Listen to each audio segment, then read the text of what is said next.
So if everybody can please assume a position that's most comfortable for them as we open up in prayer. Attention prayer. Of Allah, the beneficent, the merciful. All praise is due to Allah, the Lord of all the worlds, the beneficent, the merciful, master of this day of judgment in which we now live. You alone do we serve, and you alone do we ask for help. O Allah, guide me on the right path, the path of those upon whom you have bestowed your favors, not the path of those upon whom your wrath is brought down, nor of those who go astray after they have heard thy teaching. Ameen. Ameen. Ameen. Welcome, welcome, welcome to this edition of Project Separation Building. Just to give you a quick overview, Project Separation first started with our beloved sister, Dr. Ava Muhammad, who was the national spokesperson for the Honorable Minister Louis Farrakhan and the Nation of Islam, conducting town hall meetings across this country, her and her team, on the topic of if Blacks must consider separation.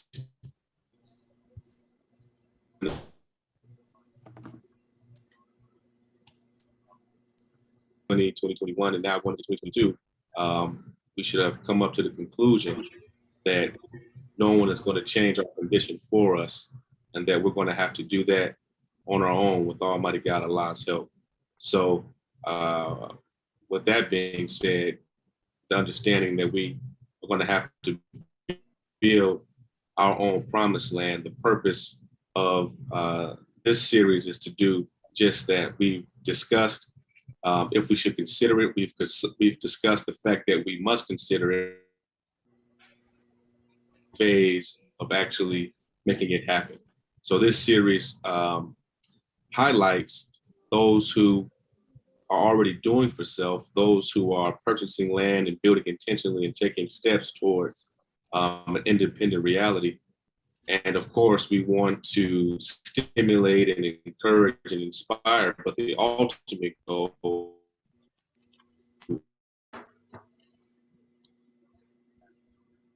that we can achieve what we know, as taught by the Honorable Elijah Muhammad, is the best and only solution to all our problems. And that, of course, is separation and independence in the land of our own. So we encourage all those, if you haven't already done so, to subscribe to the Project Separation YouTube page so that you can avail yourself to all of the enlightening and edifying content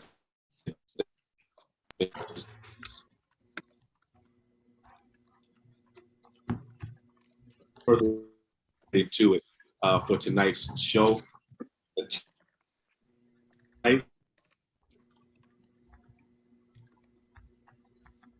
The reemergence of Black-owned clinics and hospitals, why we are establishing our own health systems. And we have 4 special guests this evening. A dear friend of mine, Brother Dr. Robert Muhammad out of Chicago. We have Dr. Ridgely.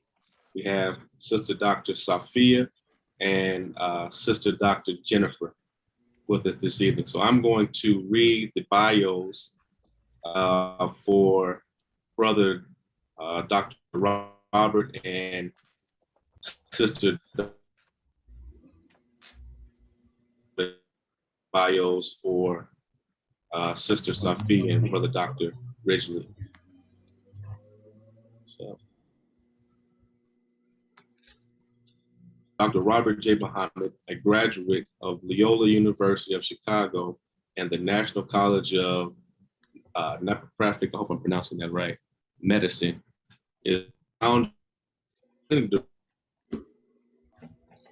West Back Center of Chicago. This clinic providing treatment to patients suffering with a debilitating chronic and acute back pain. Dr. Muhammad has been praised for his skillful use of complementary alternative medicine.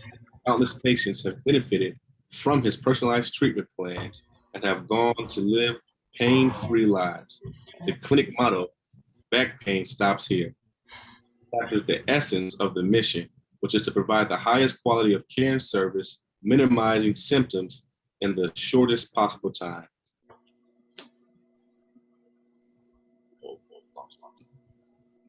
Brother Cartier, we're kind of Yes. losing you. You're going in and out. So if you go out and then you hear me speaking, it's because we've lost you and I've picked back up. Okay, can you hear me now?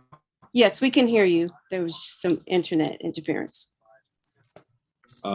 Did you all catch the bio, or should I read it over?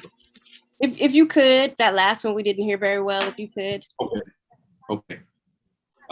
The clinic motto, "Back pain stops here," captures the essence of his mission, which is to provide the highest quality of care and service, minimizing symptoms in the shortest possible time, along with maintaining this clinic that proudly serves the community. He is also Southwest University of Naturopathic Medicine. Yes, sir. I want to read Sister Jennifer. You all can hear me. Sister Dr. Jennifer is a compassionate and trusting nurse practitioner and practice director at the, am I on? I'm getting this, I'm having some difficulties here. I got something popping up. Yes, sir, you're on. Okay. Sister Dr. Jennifer is a compassionate and trusting nurse practitioner and practice director at Healthy Wings Family and Psychiatric Healthcare, which specializes in integrative healthcare for families. She is an honored wife of 30 years and a mother of 3 adult children. She has been a member of the Nation of Islam for over 31 years. Jennifer was a nurse education university, postmaster's certificate, and board certification, and practitioner degree from Troy University. She enjoys. Am I on? Yes, sir, you're on. Okay, she enjoys. I'm sorry, I'm getting a notification here that's saying my internet is out. She enjoys inspiring other budding nurses and medical students as a preceptor, nurse, educator, and clinical instructor. She fights on the political front lines for truth and transparency in medical practice that aims to avoid racism and disparities in healthcare. She is the Director of Health and Human Service in Phoenix, Arizona, and is a proud member of the Arizona State Physicians Association. Sister Dr. Jennifer has authored various business development, self-improvement, and nursing curriculum over the past 15 years.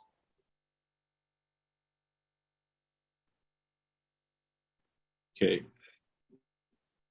At this time, I'll read the bio of Dr. Safia Shabazz. Now her bio, she's done so much. It's about a mile long. So I'm going to condense it and read the highlights out of her bio. But Dr. Shabazz is a fellow of the American Academy of Family Physicians and the owner of Fountain Medical Associates, which is a primary care medical practice. And they specialize in the care of the whole person from childhood to adulthood, which I think is really, really critical. Yeah, you know, it's a wonderful thing to have a doctor that can go with you from all stages of life. Dr. Safia actually graduated from the University of Pennsylvania when she was only 16 years old with a bachelor's degree in chemical engineering. And then she went on to have a brief engineering career, but even though it was brief, it resulted in 2 international patents. Then she went back to school and she became a doctor, and she completed her internship at Morehouse School of Medicine. From there on, she started her interest in training the next generation of primary care physicians. So she's reproducing her ability in others. She didn't just get it and say, I got mine, and she's moving on. She's reproducing her abilities, which is what we're supposed to do. So she volunteers as an attending preceptor for her medical students. And that's critical to have somebody that looks like you mentoring you as well. You know, and we'll go into these kind of things later on, the significance of that. So Dr. Shabazz is also the daughter of the late Minister Jeremiah and Sister Andrea Shabazz. And she's affectionately known, and those around the nation know her as the dot from the top of the clock, because she's in Philadelphia, and that is Muhammad Mosque number 12 in Philadelphia. She's also provided informative commentary on the Holy Quran, the teachings of the Honorable Elijah Muhammad, and scientific evidence to support these teachings that we have been given that we'll go a little further into tonight. She has lectured nationally explaining the link between physical, mental, and spiritual health. Dr. Shabazz credits the teaching that a nation can rise no higher than its woman as the stimulus for her to develop herself personally, spiritually, academically, and professionally to the highest level attainable. Her advice for health and long life is based on eating to live and establishing lasting habits that reduce the risk of death and disease. She's a physician, an entrepreneur, a mother, a wife, a sister, and a teacher who resides in Philadelphia. So there's so much more to say on her, but we want to give the bulk of our time to hear from these esteemed panelists.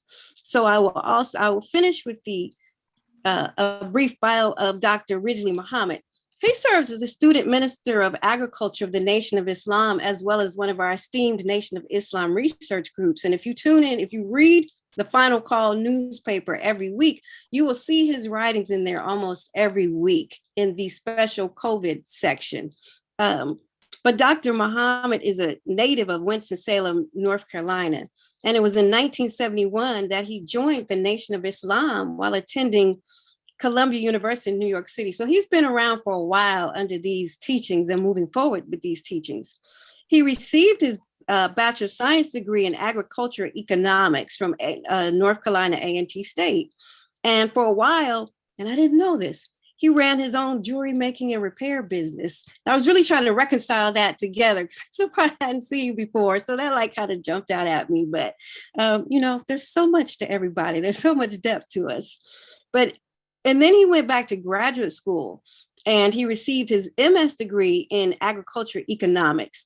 And from there, he went on to receive a PhD in agriculture economics. So we're talking about a true scientist of agriculture, that we have farmers and then we have farmers and we have agricultural scientists. And that is what Dr. Ridgely is. He has taught agriculture economics and conducted research on small farm financial management at his beloved North Carolina A&T. And then from 1990, again, another one of his many aspects, he designed, printed, and distributed T-shirts nationally featuring positive Black poems on the back of them. And he's, if you've seen his works anywhere, you've seen some of his poetry and his creative writing out there. He's also authored books on Egyptology. So, at the end, he can tell us about where to get some of his books. He's also served as the vice president of the original Black Farmers and Agriculturalists Association, vice president of the Staple Goods Project, which is a lifesaver. And we will have him talk about that at the end of the program, because you're going to want to know about it if you don't know about it. And if you've never ordered, you must order, especially in these critical times. He's written a number of articles in referee journals and in the Final Call newspaper. And as I mentioned, he has authored books. And he's been our farm manager for the Nation of Islam's farm in Georgia since 1995. And when I say he's out there in the weeds, he's out there in the weeds, hand picking, hand pulling. What he and his wife, Sister Ann, who's down there with him, when the Honorable Minister Louis Farrakhan says farming is the national engine, the engine of national life, that is so true. And he's there, hands on the ground on those 1,600 acres, which was a part of the farmland that the Nation of Islam owned under the Honorable Elijah Muhammad, and was able to purchase back a portion of it. It's just a portion for now, but that's just the beginning. We're going to get there. So we're grateful to our participants this evening. And before we get into this very robust and timely dialogue, we want to show you a brief video presentation. It just kind of shows them in their elements, each of our participants in their elements, and some guiding words from the Honorable Elijah Muhammad and the Honorable Minister Louis Farrakhan. So without any further delay, we'll go into our video presentation and then start this dialogue.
Okay, so first of all, let's give a round of applause to our participants for this evening. We look forward to hearing from them, and I hope that you enjoyed our little presentation.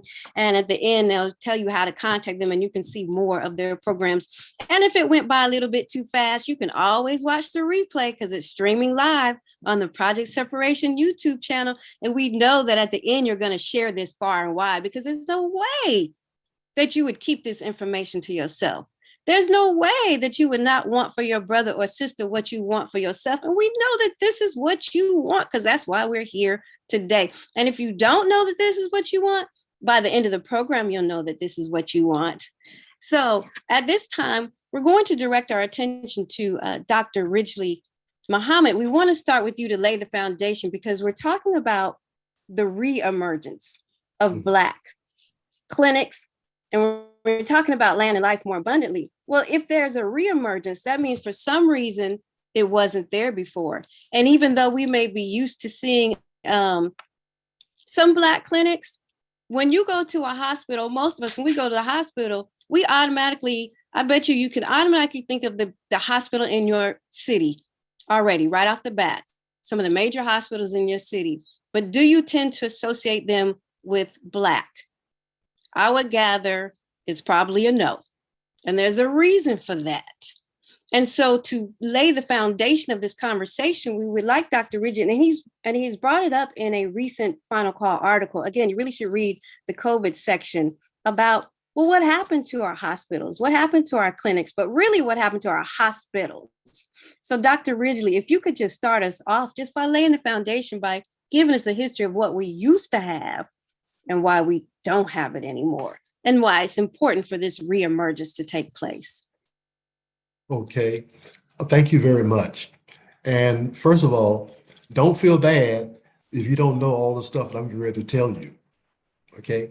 But just a couple of years ago, I didn't know it either because it was not being taught. It was not being expressed. And in fact, they wiped us out and wanted to cover up the fact that we ever did anything for ourselves. So let's go back to as to where it started.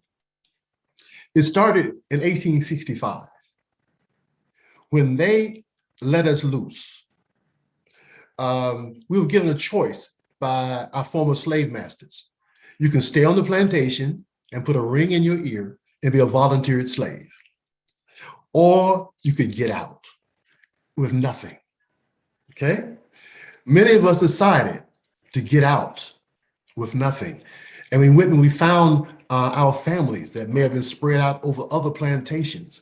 And we went into the woods and we chopped down the trees and we built homes. And let me put this in perspective. The enemy did not know you don't let Shabazz loose in the woods. Okay? We were let loose in the woods 50,000 years ago. And what did we do? We built civilizations in the jungle, okay? So when we came up out of slavery, the enemy, the southern enemy, didn't want anything to do with us. And the northern enemy gave us to the southern enemy and pulled the troops out. And so they started burning us, lynching us, running us from place to place. And we would do things in the quiet. We would go in the woods and we would build. And in 45 years, from 1865 to 1910, we became 9.8 million people, and we had bought 16 million acres of land. And when the enemy saw that, he went berserk. He really started lynching us.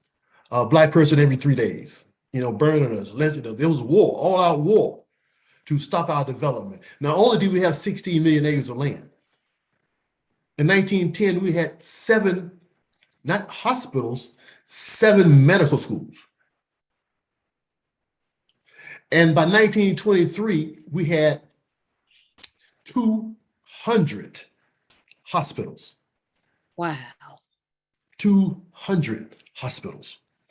And so they went at us to discredit us and to discredit the natural healing that we was doing at these hospitals and put us all underneath the Rockefeller and the Standard Oil type of medicine where they produce these medicines from petroleum, patented, and hide the natural herbs that we've been using for thousands of years to heal the people.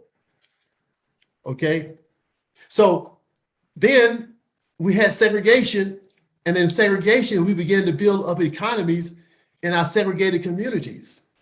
And then they found out in 1954 that the American Negro in its segregated communities was the fastest growing economy in the world. Say that again. In 1954, the Secretary of Commerce made the statement that the Negro community, and the segregated Negro community, was the fastest growing economy in the world, and they needed that money. See, they wouldn't allow us in the Tall Hammers. I know y'all know what Tall Hammers is, and down south, that was a big store down south when I was growing up. But our women would window shop. When I say window shop, they go look at what's in Tall Hammers and go home and make it. So when prom came, when church came, when weddings came, our women were looking good. Our men were looking good because we made our own stuff. And the enemy realized he was losing a lot of money. So the Honorable Elijah Muhammad said, let us unite amongst our segregated selves and become a separate nation within a nation, a working economic unity. Not everybody has to be a member of the Nation of Islam. Let's work in unity. And this is when they came with integration. You know, the Brown versus the Board of Education, 1954. Then in 1962, 63, they come with this Civil Rights Movement, Civil Rights Act, so we could vote and integrate with them. That was not a gift to us. That was a way to pull us away again from us doing for ourselves. And then they lied to our children as though we never did anything for ourselves. And so like now the young people are lost because they don't believe that we can do something for ourselves. Every time that we have done something for ourselves, the enemy has come in and taken it down. But this time, we have a plan. This time, we got baby planes. This time, we got backup. Now, COVID-19. Oh, they thought they had us. Well, we ain't got no hospitals. Oh, we ain't got no farmland. So let's sock it to them. Take this shot or leave.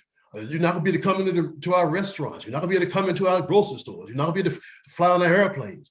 You're gonna have to do it our way or no way at all. But the Honorable Minister Louis Farrakhan was the first to send out Navy beams to the believers back in March of 2020. And then the staple goods just sent out a whole bunch of Navy beams all across the country. And then we came back with the whole staple goods 19. After that, then staple goods 20. And so we pumped the community to let our people know you don't have to roll up your sleeve. You can leave.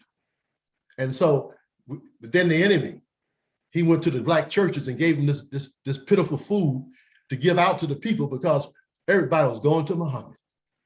Everybody was going to Muhammad. So we're now at the point where we got the expertise, okay? And because of the enemy showing his fangs, they wiped out 40% of the Black businesses during the lockdowns. And now people are moving in droves from the big cities up north down to Atlanta, down to Birmingham, down to Orlando, down to Greensboro, Durham, Greenville, South Carolina. They're moving back home. We're taking over those 8 states slowly but surely. So Honorable Elijah Muhammad told us that Allah would make us separate. We didn't know how he was going to do it, but now we're in it. And we're seeing the separation and the great reverse underground railroad. They're coming home. And we have to be organized with our ministries, the 9 ministries, to be able to put everybody in place to be able to run their communities because it's nation time. Thank you. Oh, thank you. That was a beautiful, beautiful laying of the foundation. And I really want us to sink in, just by a little, for those that have your camera up, by show of hands, how many of you knew that we had 200 hospitals? Not 200. And if I'm not mistaken, there's what, 2 left? You've said before? One. That's Howard. And that's owned by the NIH. That's it. So how many people, I missed it, but raise your hand again if you knew that there were 200 hospitals. Oh, I didn't miss it. I didn't see too many. I see Dr. Atwater's hand went up, and 7 schools. 7 schools. So this is critical, this re-emergence. So that's set a wonderful foundation as we go into the next part of our discussion, and we're dealing with the independent, the reemergence of the Black hospitals and clinics. And I want to start with some words from this book, Torchlight for America. I don't know how well you all can see it, but it's by the Honorable Minister Louis Farrakhan. And it was released in 1993. You went out, sister. I'm sorry, I was just talking away, wasn't I? Yep. Okay. But you all heard about the 200 hospitals, right? Yes. So I wanted to read some words from Torchlight for America by the Honorable Minister Louis Farrakhan to also help set a tone for this. In that phenomenal book that was released out in 1993, but is so pivotal today, there's a chapter 7, called Ending the Healthcare Crisis. And in that chapter, he said, and this was the amount then, keep in mind, set this in 93 and just, multiply that for 2022. He said that about $750 billion in spending, America spends more on healthcare than any other country. However, very little of this money is spent on preventive care. If America seriously hopes to end its crisis in healthcare, it must redirect its attention to preventative. While I support a reasonable healthcare coverage plan, making America healthy must become the personal responsibility of each citizen and not the responsibility of government, except in those cases where preventative care is not adequate. Well, that's our condition right now for some of us already. We do need some intervention. This approach would require that each individual becomes more knowledgeable and that leadership in the food industry, medical community, and government become more responsible in providing and teaching the people the truth about caring for the human body. And I think that's very appropriate as we deal with our system in this hour, and as we deal with these doctors that we're going to speak to who have practices rooted more holistically than what we're used to seeing. And so I turn it over at this time to Brother Cartier as he brings us into the discussion with our doctors. Yes, ma'am. Yes, ma'am. So what I wanted to do is just start off with each doctor, if they can just go into, briefly what inspired you to start your own medical practice. What are some of the benefits that you see or that you have seen working as a independent medical practitioner? You all can just kind of go into what inspired you to take that step. We'll lead with Dr. Robert, if he's able. Am I coming through? Yes, sir, you are. Okay. And So, let me know if you guys don't catch what I'm saying, because I keep getting a notification that my connection is going out and then it goes away. So if I got to repeat, just let me know. I'm trying to work with it. yes, sir. So what led me to go and begin the process of starting an independent medical center was the Honorable Minister Louis Farrakhan.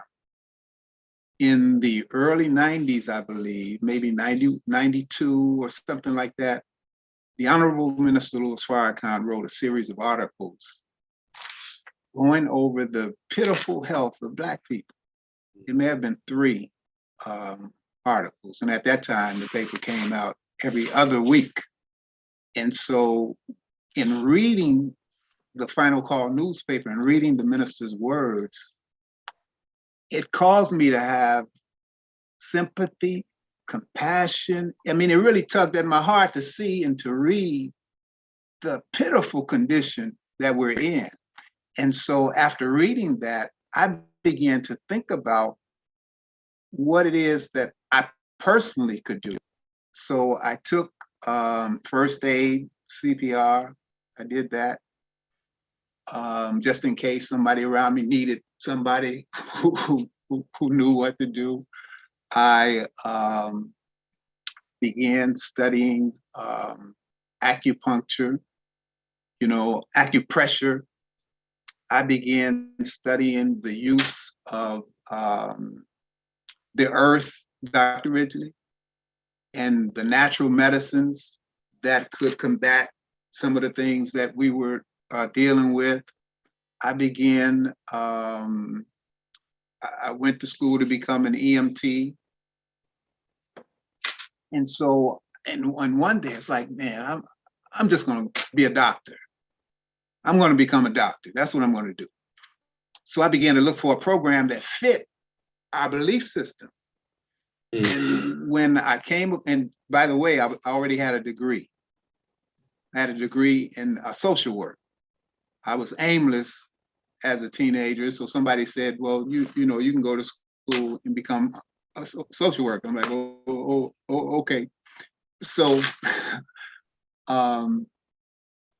but then I said, I want to become a doctor. So I started looking for programs that would fit our belief system and what it is we're about. Long story short is, I couldn't find anything that was, I mean, they said, well, it's going to be about 12 to 16 years of further education. I'm like, just to come out and practice and dispense medicine? I don't think so. And so it led me to discover physical medicine, manual medicine. And the manual medicine left an umbrella open wide enough and big enough for me to practice to the natural medicine. So one of the very first things that I set up in the office was shelving wherein whatever it is you were suffering from, well, we have an app for that. We have supplements for that. We have vitamins for that. We have the earth for that. And so it was the minister. I had no idea, nowhere in the recesses of my brain to become a doctor until I began reading. And so the benefit of having your own place, oh my God, it's like you're in heaven. Love what you do. You're serving the community. I have on one of the shelves there the book, How to Eat to Live, on the shelf. So and it's always a reminder for the people when I send people to the final call to pick up their own copy after we recite what's in there and the benefit for the people. So the benefit is to serve our people, not hindered by mandates, not hindered by policies and things that want to dictate to you how to. That's We're in our own space, the environment, to set the environment yourself in your own home. It's a very beautiful. So every time I go to work, I'm thankful. When I open the door, I'm thanking the God, I'm thanking Allah who came to us in the person of Master Fard Muhammad for directing me to do what we're doing now, especially in a time when there's great loss. So I'm very grateful. And Student Minister Abdul here in Chicago, he reminded me of a message that the Honorable Minister Louis Farrakhan delivered. And the message is this. He says, and I may have to paraphrase, but doing for self gives you the help of Allah. When you do for self, Allah promises to help us. And I also came across just today a quote from the Honorable Minister Louis Farrakhan. We're talking about the benefit. If we set out and do what Allah has asked us to do, his help is promised to us. But on social media today, I read this. This is a quote from the Honorable Minister Louis Farrakhan. God will prove that he is with you. Don't turn back, keep pressing forward. So when we step out there to do exactly what we've been asked to do, there's help for us. We should not be afraid. So whatever it is that we have in our minds, in our hearts to do, we should be found stepping out, making a step toward that, and we'll see that Allah is there to guide us every step of the way. And I can bear witness to that. Praise be to Allah. I can bear witness to it as well, brother. I sent for everybody here, I sent a co-worker of mine who suffered a back injury at work to Dr. Robert for some evaluation and some care. And this brother came back so enthused and so excited and so inspired to take his health into his own hands. He came in there. He's not a Muslim. He's just a co-worker of mine. He came in with book 1 and 2 of How to Eat to Live. And I think, that's right. That's right. And he's down, what, about 60, 70 pounds now, right, Doc? Yes, sir, he is.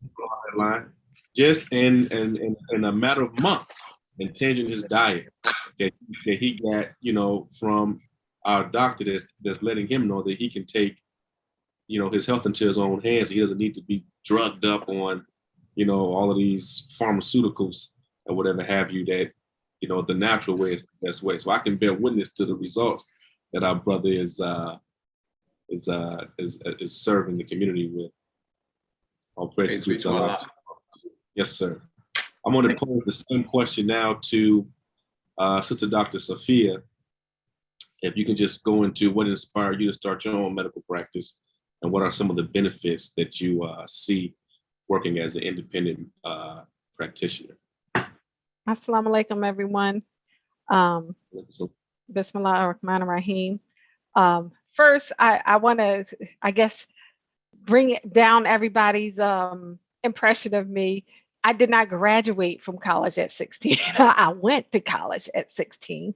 And I can say for myself, I tried to do other things besides medicine. I think that I'm someone, my husband calls me an analyzer. I like information and like to know a lot about a lot of different things. And I think one of the things that both of my parents did, I think they have a term for what Brother Dr. Robert was saying, rendered me psychologically unemployable. I've never been fired from a job, but I've never been happy from at a job. And I don't think I had any job where I stayed longer than 2 years. And now it being my 12th year of having my own medical practice, is, I haven't fired myself yet. It's the longest I've ever kept a job. And it is one of those things where it's a struggle, but it also, the freedom to practice in the way that I see fit, to look for, for me, I didn't necessarily see a conflict between the teachings and learning the deep, intricate knowledge of how the body works, and recognizing that a universe could be built with what I don't know and what they don't know. But I have always found, I've always found it refreshing and exciting when I learn something and I'm like, wow, that, I think this relates to this component of the teachings. And, I find that in the various things that I learned, where you wouldn't see it if you didn't already have the teachings.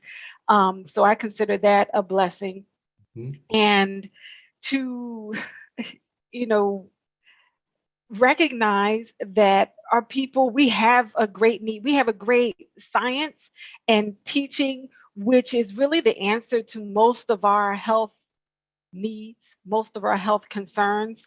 I find I know on another program Dr. Ridgely and I were on, we started with a quote based on a question that I'd asked the minister about why the Most Honorable Elijah Muhammad wanted a hospital.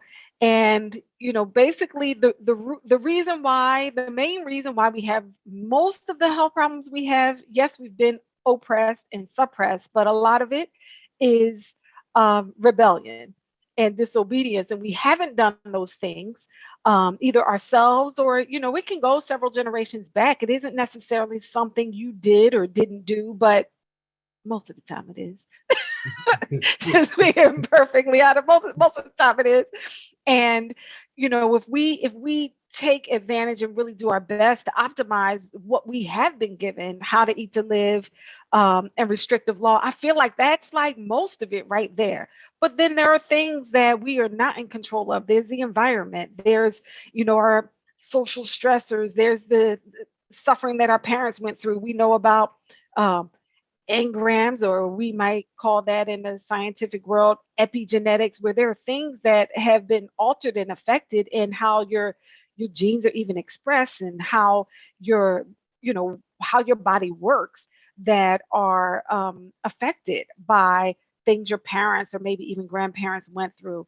So having the ability to bring all of that and be able to modify it for the situation that fits is a blessing. We're still operating a system within a system.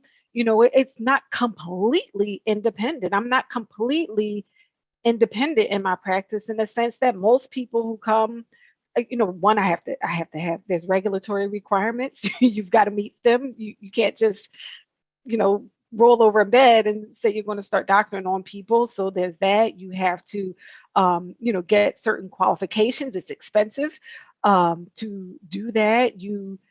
Most people are getting their care using what we call a third-party payer system. Most people are not, nor do they want to pay for the care directly, at least not for what I do in the primary care. People don't have that expectation, and then that sort of put certain handcuffs on the physicians. And you'll see from all walks of life, not just Black clinics or medical practices or physicians or nurse practitioners or whatever type of medicine that you practice, people are walking away from it. They're like rebelling against that whole system, because it's been, like a slow creep where you look up and it's just business, and you have to do things a certain way. I'm shocked, even with the experience that we've all just had and are still living through with the pandemic, where you get in these medical factories and it's like your thinking ability is stripped from you at the door. You don't have the ability to think and analyze and make decisions on your own. That's just not how things work. So praise be to Allah, I have enjoyed that. It is it's a sacrifice. It's not easy, but it is also a great blessing. And one of the things for me, having drank all of that Nation of Islam Kool-Aid coming up, like it was served in our house and we drank it, all of it.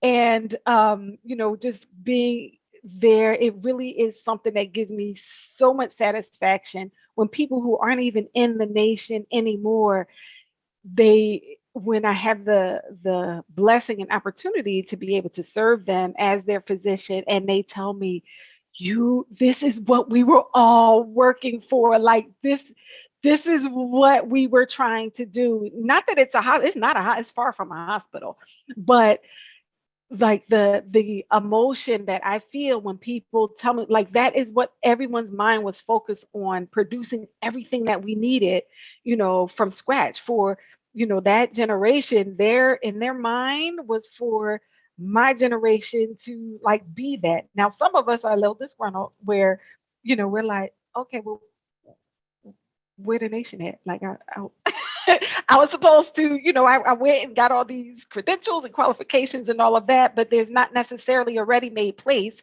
to plug yourself into. So that has to be built. And that is where we find ourselves now. I think Sister Donna was among my hosts in Memphis when I visited a number of years back. And I think that is where we went to one of the mosques that, was under the leadership of the Warthi Muhammad. And Yes, there was ma'am. like a yearbook from one of the Yes, Muhammad ma'am. universities. And I remember looking in one. Now, I don't know if I'm making up the part about the one student, her name being Sophia, but there was a student and she wanted to be an obstetrician gynecologist for the nation's hospital. Like that was her goal. I don't know the sister. I don't know if she ever met that, but I know that we don't have the hospital. But that is the mindset of that child. Like she very much believed that it was there, it would be there for her to work in. And so we're here now. I think the necessity of the crisis is pushing us to act, to take certain steps, and inshallah, we will see it uh, forthcoming very soon, Yes. inshallah. Yes, ma'am. Okay, Sister Jennifer, Dr. Jennifer, I'm going to pose the same question to you. What inspired you to start your own medical practice, and what are some of the benefits you've seen working as an independent medical practitioner? Wow. I can't come behind those answers. Come on. First of all, Bismillah ar-Rahman ar-Rahim. Assalamu alaikum, everyone. I'm just honored to be here among all of you, and I pray that what I have to say would be of value to everyone. What inspired me? Well, I have to go back before nursing and medicine in order to elaborate on my inspiration. Coming into the nation, 1991, January 1st, I literally talk about a influx of powerhouses. One Sunday it was Dr. Minister Ava Muhammad. Then the next one was Mother Tainetta. And then the next one, this was all leading up to Savior's Day in February 1991. So the minister was bringing out the powerhouses from all across the country, and every weekend. I mean, Brother Khaled, and I think one Sunday he had, I don't know, maybe 5, 6 ministers, Brother Minister Rasul, and Brother Minister Ishmael. And so, and when, of course, the Honorable Minister Louis Farrakhan did Who is God, February 1991, my destiny was set. I was ready. Let's do this. I'm on board. Where do you need me, Lord? That was the question I was asking. And I immediately, I don't know, I probably went through orientation in less than 6 weeks, 8 weeks, whatever it was. I recited, and I was blessed to go and work at the final call under the late Brother Wali Muhammad, and with Brother James, and with the current editor. I worked with them for at least a good year or so. And Brother Wazir, may Allah be pleased with him, I was really, really schooled as a young Muslim by some great, powerful men and women. And when I graduated, we did a graduation ceremony, and not to let y'all into the MGT class, okay? That's not what I'm saying here, everybody. But one of the things I said during that graduation is that I want to ultimately have my own. And little did I know that it was prophecy for my marriage with my current husband, Brother Richard. Um, he was self-employed when I met him. He's the only brother in Chicago at the time who had been doing for self since the early 1980s, and we coupled our great minds together, and we build, we had an interior decorating firm. We literally were making a little less than $1 million a year in sales, just the two of us, a little mom and pop shop. But we were the only Black-owned company in the Midwest that made mini blinds. We had this huge 30-foot piece of equipment that made mini blinds and vertical blinds, and we decorated. We, helped to furnish the minister's home in different areas, and the mosque and the Final Call building. We've done a lot, and I had a real estate firm at one point, and we purchased real estate, and we had different properties. I had a homeschool at one point. So doing for self was just part of my DNA.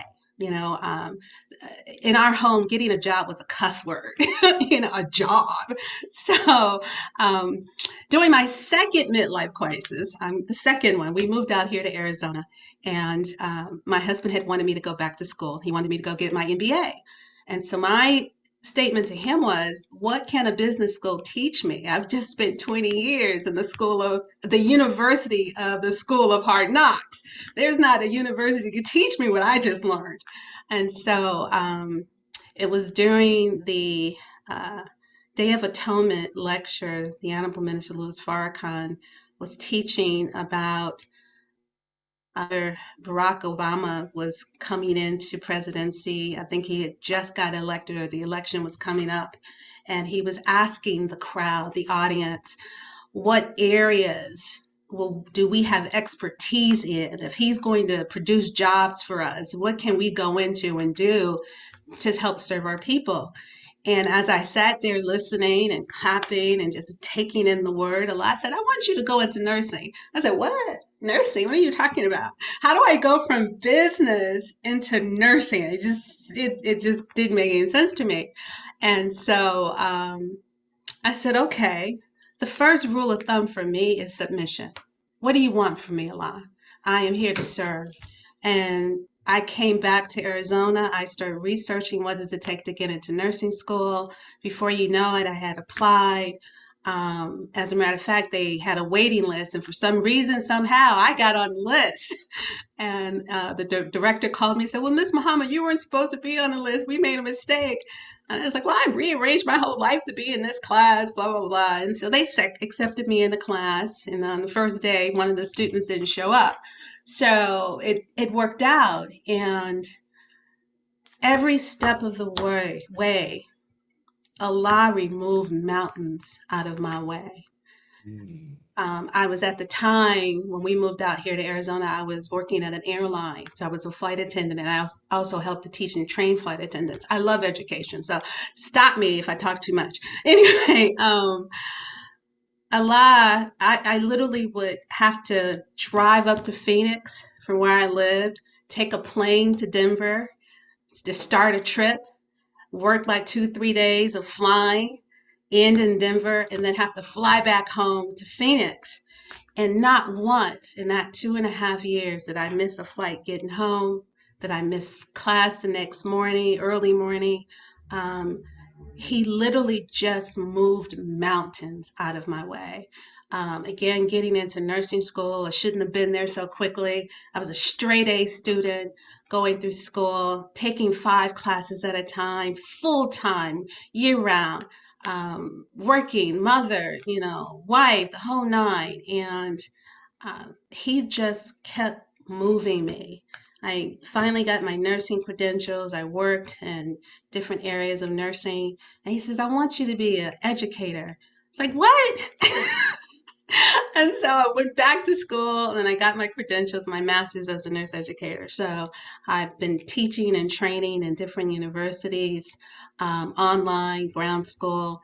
And then he says, oh, I want you to be a nurse practitioner. I said, well, why didn't you say that from the beginning, And he's like, well, if I told you where I wanted you to go, you wouldn't have gone, which is probably true. Who knows? Because it's literally been years of me being in school. I got my credentials as a nurse practitioner. I got my doctorate in nursing practice. And then he inspired me to go back and get my other certification as a psychiatric mental health nurse practitioner. So with all of that, I'm dual certified. And I knew coming out of school, having my own practice was what we were aiming for. Sure, I went and worked for a couple of companies here and there just to gain experience and to gain knowledge on how to operate my own. Um, and of course, getting that hospital is definitely part of where I want to go. I want to see a nursing school. So many of our sisters are and brothers are stuck as licensed practical nurses and can't get to RNs because of the time constraints. So I've got a curriculum already written. I just got to operationalize it. Um, we've got a sister who's working on her administrative credentials as a hospitalist and, helping to run a hospital. We're just waiting to put it together, and because I have had over 20 plus years of owning my own, I know how to do it without a whole lot of money up front. If I tell you I started this business with $200, and Brother Richard literally has funded every degree, every credential. I have no student debt. Every time I got awarded a degree, it was paid for. That is such a over. I can't even describe the feeling of it, because no one goes through school 12, 15 years of schooling with no student debt. You know what I mean? Not the kind of schooling where you're talking tens of thousands of dollars for programs. So again, Brother Robert mentioned just submitting and doing for self helps you to reap the blessings of Master Farad Muhammad. I'm standing out here in the name of Muhammad. He has no other choice but to help me to be successful. Big bold letters on the building, Jennifer Muhammad. So it's a wonderful thing. It's a humbling thing, and as my sister Dr. Sophia said, it's an honor every day to come in here and to serve our people. Our people are now seeking us, seeking Black providers. Literally less than 1% of nurse practitioners are Black like me. So, and then less than 1% of that 1% have doctorate degrees. So I know I am of a elite group of men and women, and I don't take that honor lightly. But I love the fact that Muhammad is out there leading that charge, That's right. all praise is due to Allah. Yeah, I have not Allah. hit on any of the points that I have here. But anyway, no, one of the points I had, as Dr. Sophia mentioned, as I found in my other businesses, we as Blacks, we do not have the disposable income for luxury that we want, for buying homes and cars. We don't have that disposable income. So the monies that we use for healthcare, we're literally robbing Peter to pay Paul for healthcare. And it shouldn't be that way. Yes, we have these insurance plans. We have no idea how insurance works. We just think it's a golden ticket for free care. It doesn't work like that. You got a $4,000 deductible plan, which means they expect you to pay that before they will pay anything. So I do a lot of educating my patients on what healthcare really is. And I let them know that yes, it's good you have this insurance, but if you don't take care of yourself, it's very expensive to be sick. Come on. I can teach you very simple things to do. We live out here in the desert. 95% of the people I come across in this practice are dehydrated. A simple thing. Drink some water. What? Like Dr. Muhammad, no one asked me how much water I drank before. I ask them how much, do they eliminate? Nobody's ever asked me that before. Well, literally, you're full of stuff. Stuff went in and it has not come out yet. That's right. The diet. We're eating crap food because it's cheap. We're refusing to eat fruits and vegetables. I don't have time for that. Well, hold on. We have now fast food restaurants with salads, those kinds of things. But there's a failure to maintain health. There's a lack of knowledge to how to maintain health. And so I take joy every day when I come here in helping to teach and educate my patients and empower them to take charge of their health. You know, Praise be to Allah. yes, yes, ma'am. Yes, Praise be to ma'am. Allah. Thank you And like I so, said, stop me when so I go too much, far. Doc. And so we're going to go ahead and circle back around. We thank you so much for that. Praise be to You know, Allah. the significance of us having, which kind of brings us back around to one of the questions that I want to raise on the why it's critical that we do have our own. I want to circle back around to Dr. Ridgely for a moment, because as we said in our title, life and life more abundantly, and we talked about the land. So we want to deal with just very briefly the land connection to health, as well as the land connection to separate and be able to create our own facilities, why that's important. And then I want to raise to the panelists, what is the significance of us separating in our healthcare and treating our own? Does it matter? So I'd like to go to Dr. Ridgely and then come around to the rest of it. And we have time. Wow, time is really flying. We literally only have about 20 minutes in this profound program. So we want to briefly answer the questions so that we can make sure to hit as many of the points as possible. So Dr. Ridgely? Yes. Y'all heard about the Black farmers lawsuit, right?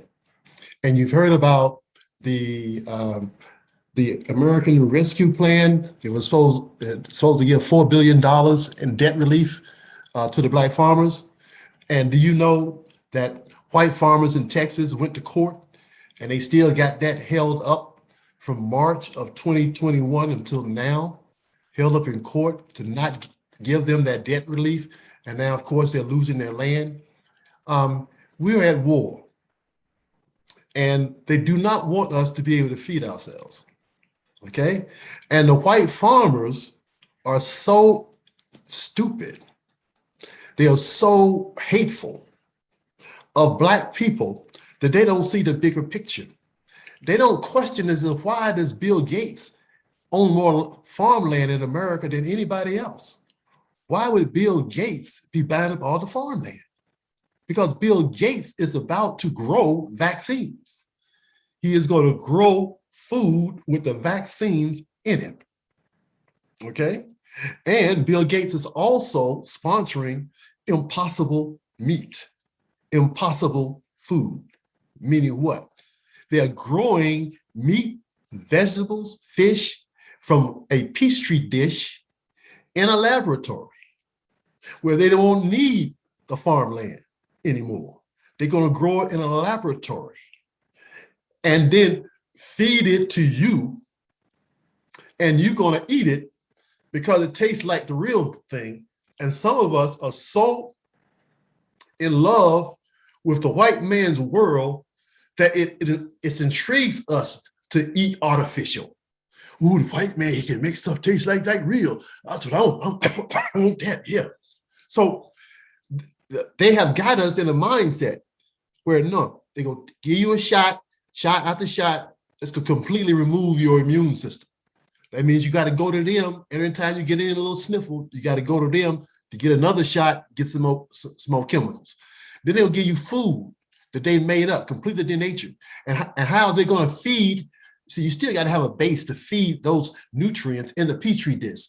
And what they're going to do is they got it legal now where they can take the human body now and put the chemicals on it and turn it into mush, dead bodies. And they're going to use this to feed the Petri dish. Okay? That's called Soylent Green, in case you remember that movie. All right?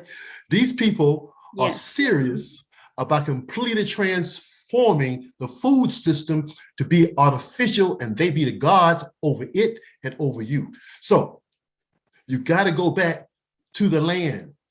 You got to take some time and do the work, because things were organic when we had labor to do the work, but they took our labor away from us into the cities and they brought in nothing but chemicals.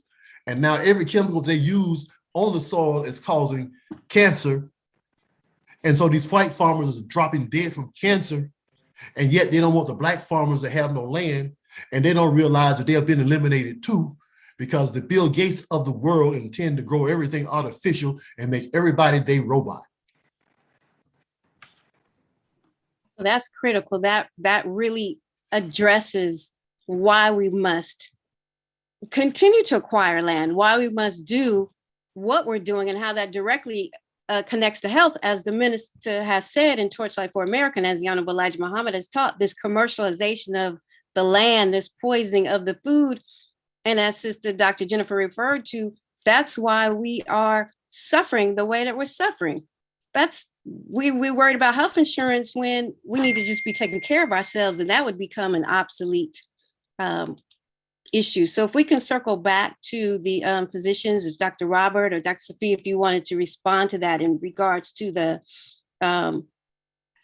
independent care by Black doctors, why that is significant, why we have to establish our own healthcare systems in terms of what difference it makes when it's a certain person in front of you and giving you your healthcare, and either one of you can chime in on that. I know, I was kind of feeling, I guess, moved to kind of dovetail on something Dr. Ridgely said, because one of the things that I notice is that sometimes when someone like him speaks and is speaking about possibilities, things that might sound very far-fetched to someone listening, where, I don't have firsthand knowledge that one thing or another is certainly done or, can be done. But what I know, and I have enough respect for technology to not dismiss it. And I think sometimes we do that where, when we have a knowledge in one area and then something is like, you never heard of that, it sounds really far-fetched. And this came up before in one of the conversations that I was having, like on Facebook, with another physician, where she was mocking people's concern about a chip being in the COVID vaccine. Now, I don't know that there's a chip in the COVID vaccine, but I do know it's only a matter of time before it's possible. So when I was, I was about to respond to her, and I said, you know what? I went to engineering school. I have a chemical engineering degree. Let me look and see what my alma mater is doing in nanotechnology. Oh, guess what? They have more than a chip. They have whole robots that they can inject. You can look it up yourself. It's like they had a whole TED talk and everything. They were so excited and proud about what, their ideas are and what they could do with this thing, where I'm like, yeah, like I don't know if that's what they're doing now, but they're certainly working on it. So that was something that is it exactly on the topic of health, me being an independent healthcare and what you asked. But I wanted to say that because some of it sounds like, oh, wow, he's really, talking about weird stuff now. But yeah, like, don't underestimate technology. I will say that. Yes, ma'am. But it's a research proven fact that when I think they did a study on Black babies who had been in the care of concordant, physicians, a Black doctor, they have better survival chances in our hands than someone else's. And, there are those of us who feel that because the resources have been more abundant with white people, that white is better just on the strength of it being white. But then there are many people who, I was trying to explain to one of the white administrators at the hospital that my patients know that I'm Black because of my name. And she didn't understand. I'm like, yeah, that's all it could be. And Muhammad's maybe. Shabazz, they know for a fact. And that's something that was lost on her. And I grabbed one of the Black doctors. I'm like, Dr. Young, what do you know about me if I say my name is Shabazz? It's like they already know. And there are people who they sought me out for that reason, and so there are different, not everything is for everyone. And, I've been surprised even in the last year, I never had like a sizable population of white patients, I would always be like, why are you coming to me? Like, it's plenty. All these white doctors out here, what you need me for? But it's still a mindset where you'd be surprised that there are people who do not want to participate in, the standard way of doing things. And that you have to find the right match, like your target group. Or you might know from business, sister Dr. Jennifer, that you have your ideal client avatar, I think they call it. Like, it's not everybody. Right, It's not right, everybody. It's right. and that's fine. You know what I mean? You can't be everything to everyone. And that is where I think, for myself, I feel most comfortable in that role. I think that I know that I'm scarce.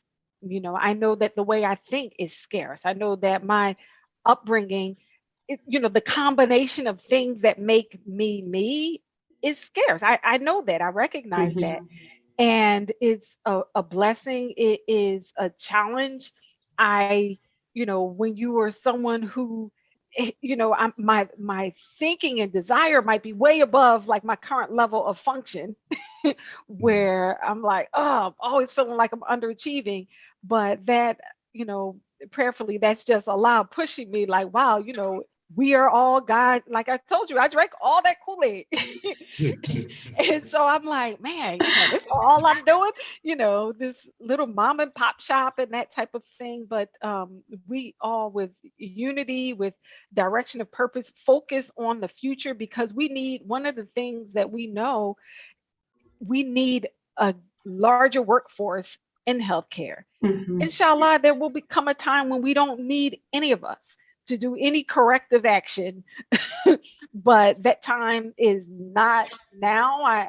For the foreseeable future, we need an army of doctors, nurses, nurse practitioners, chiropractor, naturopathic doctors, whatever kind. We need all of it. Immediately. So, like the urgency of trying to get people trained up, to really encourage people who have the desire to dedicate years on end of their life to study. We have to encourage that and work quickly to create a place to put everybody to work. If I may add on to what she said, am I muted? Oh. No, ma'am. No, we can hear you. So Yeah. just briefly, and then we're going to go back to Brother Cartier. Real briefly, a lot of the question is, what can I do now? I don't have land. I don't, my backyard is limited, that kind of thing. And that's where I'm at. I'm in a new place, but I've got very little external land. I learned how to do hydroponic growing. I recognize that how to eat to live is only as good as the food that I'm actually eating. So I started growing my tomatoes, my salad greens, my basil, my everything, my eggplants, and I'm growing those things in my home so I can watch them. So I don't have to worry about somebody outside my house.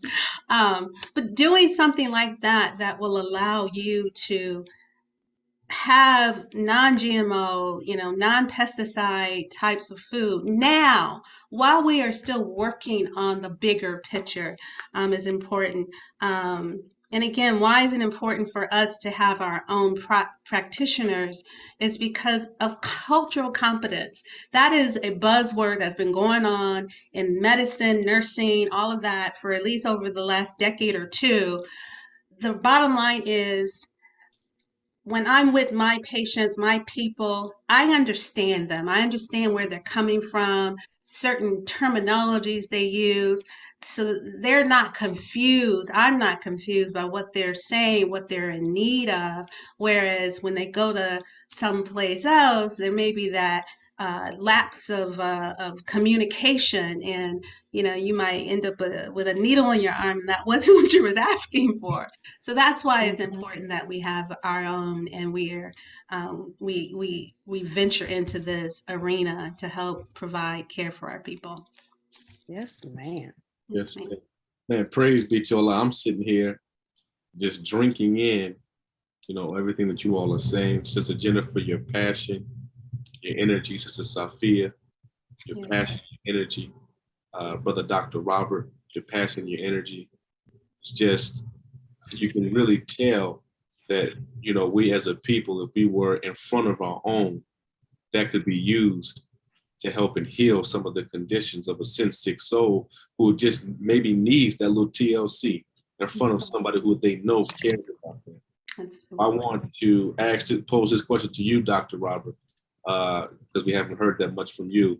I want to give this last one to you. In your experience of serving our people, how have you been able to utilize your love, not only of medicine, but your love of the people to encourage them to make better health choices similar to that, like we talked about with a coworker of mine who told me of your effect on him and the care, his words exactly were, the brother spoke to my soul. So if you can just, Praise be to Allah. This is actual fact. This is Praise be to Allah. This is what he said. If you can just touch on that. So as Sister Donna raised the question, why we should have our own, and tying it into what our own doctors, the Honorable Minister Louis Farrakhan said in the criterion that we can't trust you, white folk, with your history of treachery. And so this is 2022. That has not changed at all. And so when our people come to see us, there's a trust factor. There's a confidence factor. And when we say go left, they go left. When we say go right, they go right, because there's already a bond there. You look like me. I know you. And so we know one another. So it's easier for us to give guidance to a patient where there's already some affinity and there's already a bond. And we're not coming with this smug kind of attitude, this hoity-toity kind of disposition, We're flesh from one another's flesh, bone from one another's bone, blood from one another's blood. So there is a bond there. And so that's what makes it easy. That's what makes us able to instruct and give care, because there's love there. We're not in it. Hopefully, we're not in it for the dollar, as many clinics in our neighborhood is, and you can tell right away. I mean, you know the difference between quality care where it's undergirded by love and just a place where they're in it to get money. And they're like you. I like the word, Sister Dr. Shabazz, medical factories. It's not a medical factory where you're just being moved around. So that's the way that I would answer that one. Praise be to Allah. Praise be to Allah. Yes, sir. And I think that that's key. That's important, because money is a reality. And if we're going to start the process of creating our own healthcare system, that's going to take funding. Absolutely. But our care and love on the people will cause them to recognize the importance of that investment. And I think that if we put that first, the people will then do what's required, because they know what they have been getting has not been sufficient. So, that's right. And what happens, if I may interject real quick, what happens when they see quality and they feel love underneath the service is they go and tell everybody that they know.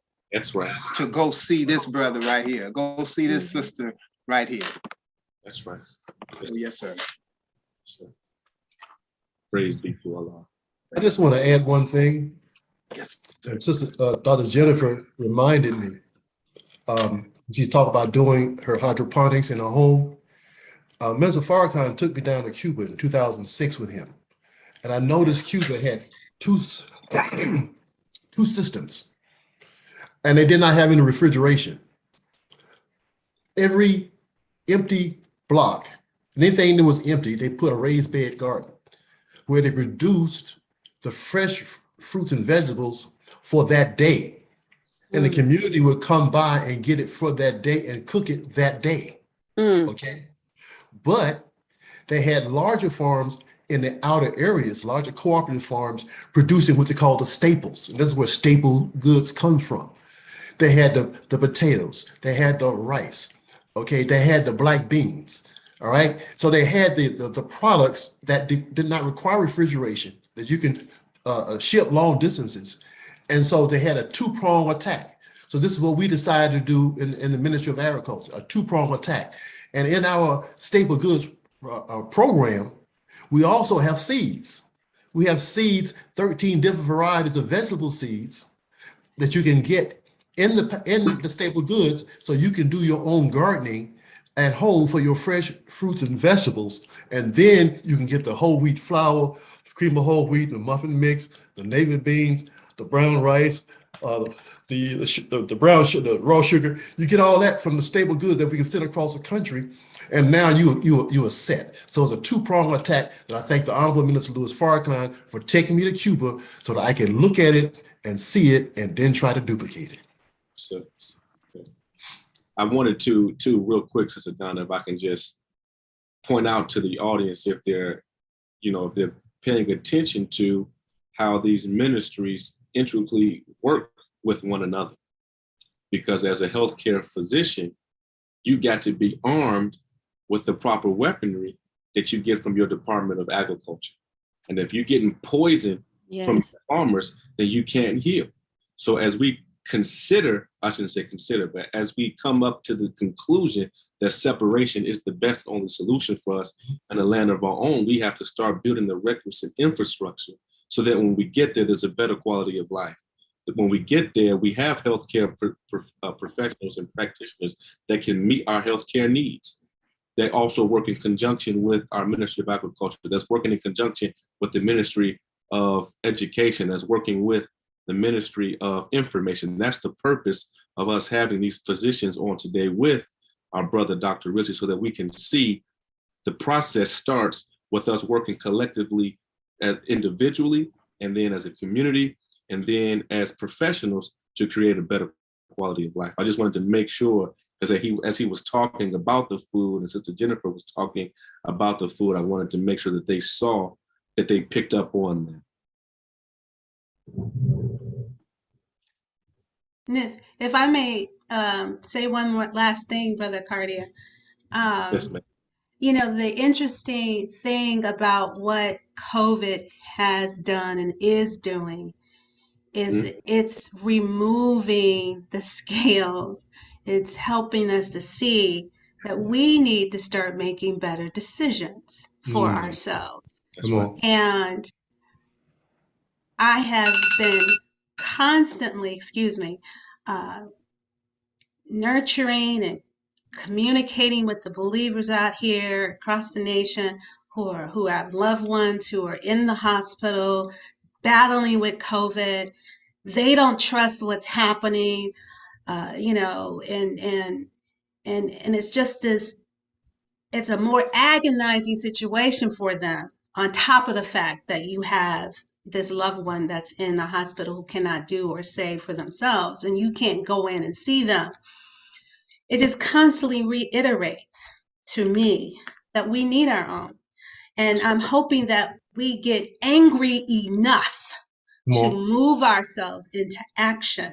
You That's right. have many of us already who are credentialed and qualified to help go in and put these boards together and build these hospitals. You've got hospitals across the nation that are empty today. That's right. One of the sisters called and says, "You know how many hospitals on the auction block? Yeah, I know they're out there. And they closed the hospitals in our communities, again, creating a healthcare desert. So they're hoping that we're going to die. You know, they're That's right. hoping you're not That's going to right. be able to think outside the box and go someplace else and get the quality care. But I'm just praying to Allah, who came to us in the person of Master Fraud Muhammad, that we will be angry enough to get off our loins and start doing something to create a reality for ourselves. We don't have long-term care and skilled nursing facilities. You know, I got a call from someone in Chicago just last week looking for options. My mother is being discharged in Phoenix and she needs care. Yeah, I get it. But I'm hoping and praying that we will get angry enough to make this happen much sooner than later. Yes, ma'am. I'm ready. Oh, Need to absolutely. help I us. concur 100%, Dr. Jennifer. It has to be soon. The time is now. The time is now. You all have started it with your individual practice, and then it grows, pooling the resources together. Then we will move to a hospital. You're so right. The time is now. I'm sorry, Brother Cardi, I had to weigh in on that. And, you know, as he brings us, as Brother Cartier comes forward to close us out, the time went by so fast, but it was so well spent and so informative. Brother Cartier, you're on mute, sir. Okay, he's having some technical difficulties, so I'm going to get ready to close this out. Before we go into prayer, we wanted to make a couple of announcements. First of all, we want to thank our panelists for coming. And as Dr. Jennifer said, the perfect closing words is it's sooner rather than later. The hospitals are closing in our areas, but we have the resources. If you go to Dr. Safia's site, you'll see that she has entered into telemedicine. So there's many ways that we can make this work, you know, as we move up to that whole brick and mortar of an entire hospital. And as Dr. Jennifer told us, and as Dr. Ridgie, growing our own food. I'm starting hydroponics too. So we want to move in taking care of our health so that we aren't a burden on the healthcare system. But as Dr. Safia said, until we get there, and as Dr. Robert said, until we get there of not needing it, let's do what's necessary to at least minimize how we need to use of the hospital. So we thank you for coming on this evening. The replay of tonight's program is available at www.projectseparation.com, where you can also find out more about Project Separation, as well as watch all of the previous programs that we have had on Project Separation to date. Some of our town hall meetings are on there, some of our, and of course, this whole series of Project Separation, Building Our Promised Land, which again is about presenting to us what's happening in real time. We are doing this. We encourage you to visit the Muhammad Farms website. The Nation of Islam does have a Ministry of Agriculture. Look into the staple goods program that Dr. Ridgely talked about. It is going to be life-saving in this hour when there is food shortages, where you're buying your food in bulk. And as we mentioned at the top of the program, he's down on the farm, working very hard and working with a collective. It's not just us. It's not just the Nation of Islam, because we're all the Nation of Islam, really. So it's a collective of farmers that bring us these goods. You know, you get 50-pound bags of beans and 50-pound bags of lentils. And his wife makes this divine cream of wheat bread mix and this divine navy bean soup mix. You know, if you don't know about the navy bean and its survival time, there's a soup mix. So we want to support that. Fountain Medical Associates, you know, you can go to the Midwest Back Center under Dr. Robert. We want to support all of those and seek out Black doctors in your community so that we can then come together and house them all together in one hospital. We can come up under one roof. And we'll have to have Dr. Jennifer again to tell us about, she said she knows how to do it for very little. So we got to hear about that. We also want to encourage you to visit the website of Dr. Student Minister Ava Muhammad, the national spokesperson for the Honorable Minister Louis Farrakhan, and whose program, the Elevated Places Network, that this Project Separation presentation is a part of.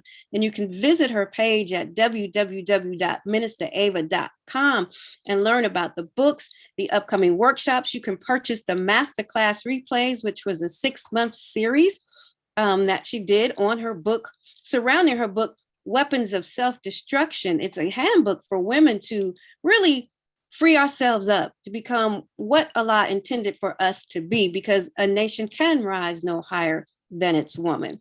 And last announcement is the crowning event of February. We're not going to call it the crowning event of Black History Month, because this message that the Honorable Minister Louis Farrakhan is slated to deliver on Sunday, November 28th, is not just a Black history message. I'm sorry? February 28th. What did I say?